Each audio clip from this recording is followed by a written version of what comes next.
Welcome to Penrose Learning, where we make understanding easy. You start by securing your environment and gathering data. Backup configs and grab crash logs so you can compare before and after. Once done, verify GTAV and Fivem launcher files and update your GPU drivers to eliminate drive-related crashes. Make sure to run Fivem as administrator and disable overlays like Discord, Steam, and NVIDIA because they commonly inject into the process and destabilize mods. This reduces variables, so subsequent steps are meaningful and faster. You now dive into detailed diagnostics. Inspect server artifacts and resource manifests for syntax errors or incompatible resources, then update or temporarily remove anything flagged because bad resources are a frequent cause of crashes.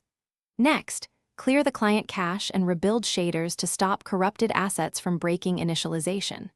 Finally, match runtime libraries, install proper Visual C++ redistributables, net, and DirectX, ensuring the right 32-bit or 64-bit runtimes are present because mismatched runtimes cause unpredictable failures.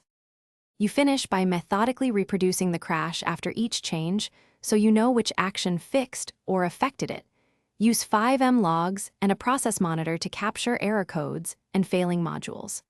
If crashes persist, isolate the problem by joining a minimal resource server or a vanilla session to separate server-side versus client-side faults.